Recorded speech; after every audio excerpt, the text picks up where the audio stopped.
Hello, this is Toswilla Desma. You guys know me from Twitter or Facebook or art, I guess. And this is going to be one of the first videos that I'll be doing as a process video. So here's my sketchbook that I've been documenting in my sketchbook stories, and finally finished one, and it felt pretty cool. So I wanted to do something that commemorated it. Um, so I made this little doodle here. And basically I just started out as it was kind of just like free sketching. I was just doing shapes and seeing what came out, and it came out to be this little kind of like dreamlike image here. I went back and forth because I didn't know what I wanted in this bubble here. It was gonna be like this idyllic father son time that felt a little tragic. Then I was like, well, what does a kid dream about? What does a kid really like to do? And then I thought flying, because that's something I would really want to do. So I made this man with wings, looking up, and yeah. So I finalized the sketch here, and then I scanned it and put it into Photoshop. Now, unfortunately, I recorded the coloring process, but the first, I'd say, 50 minutes of me coloring was lost, all the footage. So what you're gonna see is from those 50 minutes on, and don't worry, I'm not gonna show, the whole thing, because I think the whole thing took me about 3 hours. So minus 50 minutes is about 2 hours. But I'm gonna compress that to something more akin to like 10 minutes or less, just to give you a feel of how I work. So here's a little intro, and now I'm gonna jump back onto Photoshop. So here's Photoshop, and this is me already in the process of painting. Like I said, I lost a lot of the footage, but here I'm working on the wings a lot, which has always been hard. And I don't know if you can tell, but the left side of this image is actually darker than the right side, and that's because of the way the scan came out. The notebook is like warped and has water damage, so the scans are always funky. Um, and it's really hard to kind of get the left side of the wings as good as the right side. I was really happy with the way the right side came out. It felt a lot featherier, English. But the left side I was having a ton of trouble with, and as you can see, I just kind of go back and forth with the left side of the wings, just running through a lot of alternatives, never really being happy with it. So I start a new session and I decide to go somewhere else. I turn on the outlines, which I had done a while back, because I always outline everything just to like get my head on straight. So I start messing with this kid's head.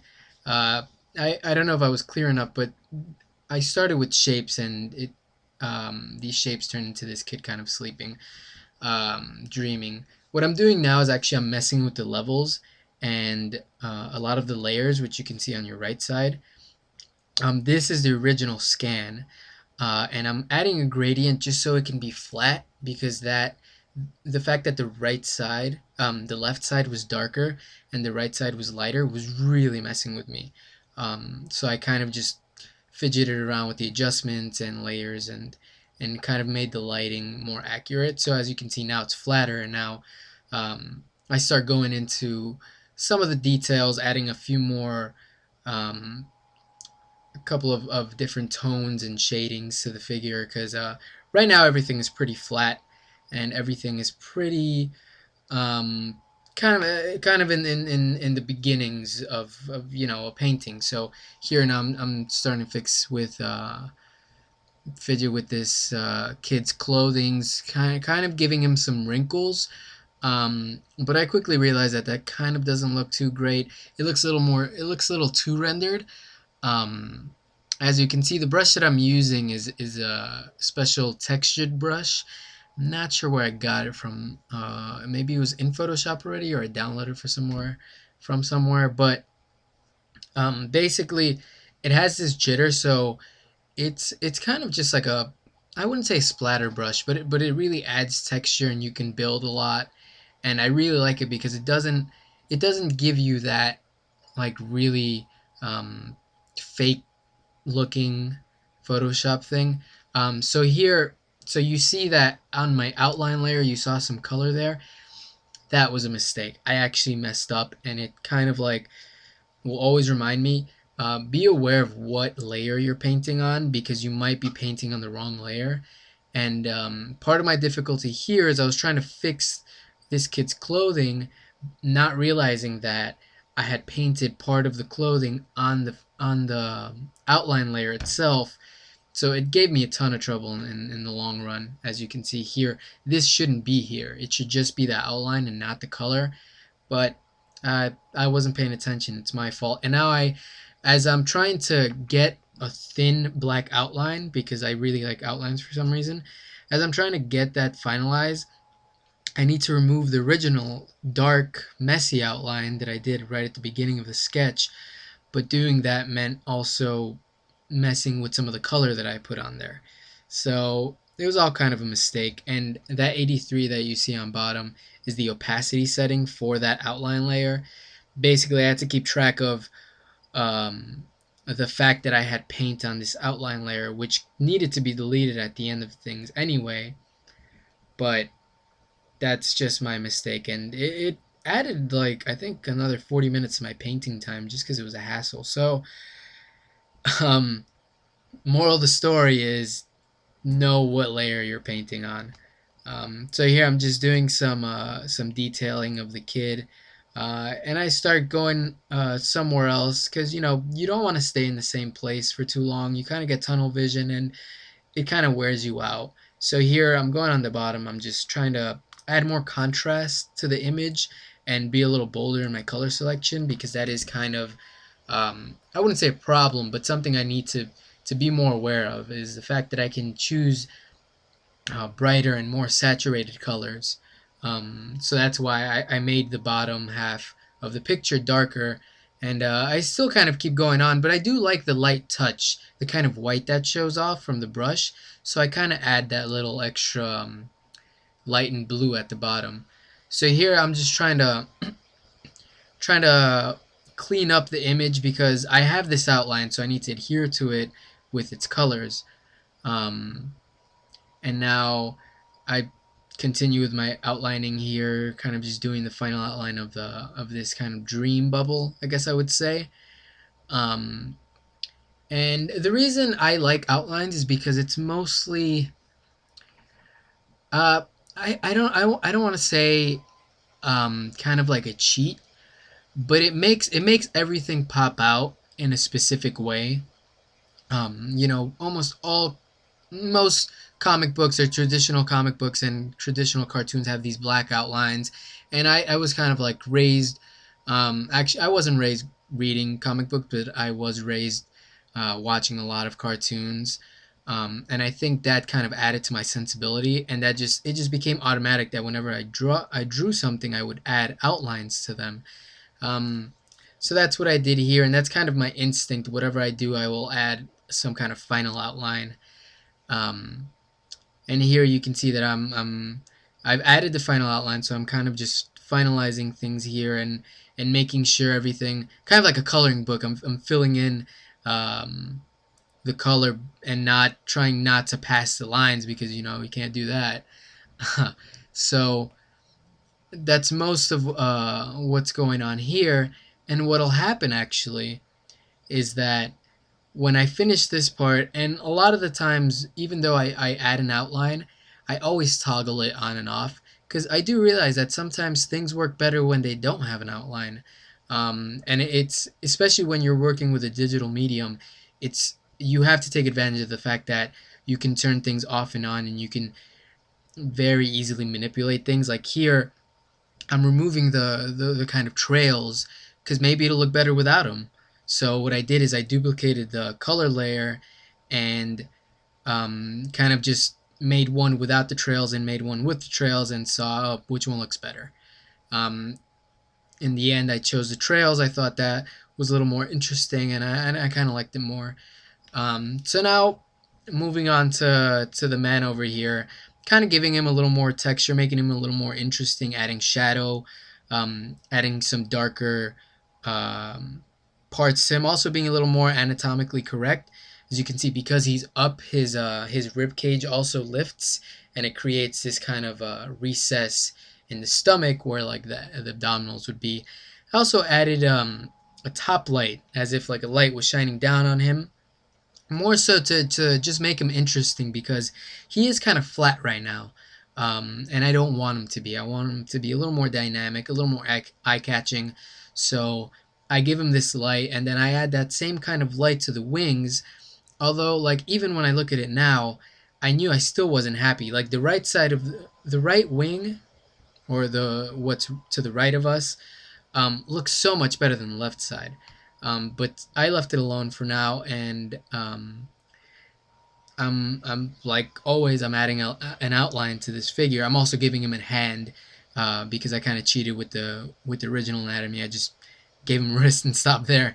Um, but I added a hand, and I started being a little more anatomically correct. There's a mirror very close to my desk, so I kind of just stretched my arm out, and I looked in the mirror, and it gave me better reference for this portion here. And here I tried to do the chin upright. I couldn't really get a right reference point, so what I said is like I'll just do it later. I'll work on the body now and pick up on the head on some other time. But then I also wanted to again add more contrast and make it more dynamic. So I started adding a few of these darker elements, more shadow, more places to have a shadow. Give him a little more muscle definition. What I didn't want this like huge, strong guy because I don't think when you're little that you necessarily want to be big and strong. You kind of just want to be cool and big, bulky, muscular men. At least when I was growing up, weren't you know that that much in. But anyway, so I start giving him a little more of the dark contrast, and here kind of give up on the face up top, um, and thought, what if I just have this beam of light coming out of him? Which I actually thought kind of worked because I gave him this kind of like top light that's shining down on him, so it actually works a little better in terms of lighting conditions and how the colors are. So now I need to darken a few things. Um, Also, one thing is when I'm working on the wings here, on my other computer, I had a photo of an eagle with its wings spread out just for more reference. Um, and that's where you see the dark spots. You see the wings, both sides, kind of having more of a solidified image. I put these dark spots just to, again, make the image a little more interesting, not have it be, I wouldn't say bland, but um, lacking some interest. So here I start playing with outlines and thinking like, what if I don't have an outline? And when I took it off, I really liked the way this body looked without the outline, and I didn't think I would. I think it's because I added all that contrast and gave him more definition, and especially in the arms, that I thought maybe this line isn't needed. This like thin black outline, which I thought actually was, I'm not going to say an evolution, but I think a change in the way I normally um, process through drawing. So here I start fixing things up because what an outline does is kind of really guides your eye. And then you see that flip. I flip the image. I think that's natural to do, and that's a good habit of doing because when you're looking at a specific image from one side only, you kind of get used to it, and you might not see something that might be off. But when you flip it, it becomes much more apparent. And when I flipped it, there was something off balance to it, and I fixed it really fast. Now all of this is really fast because it's sped up, I think, about almost 10 times its speed. I wish I could paint this fast, but I don't know if anybody can. So what I did is kind of finalized finalized this body without the outline, and now I'm actually just taking it off. And you can see that it didn't look so bad with the outline on, and what I'm doing right now is just taking off all the thick black outline. But what it does is flatten an image, and it kind of gives it a very, very 2D look, when that's sometimes not exactly what you want.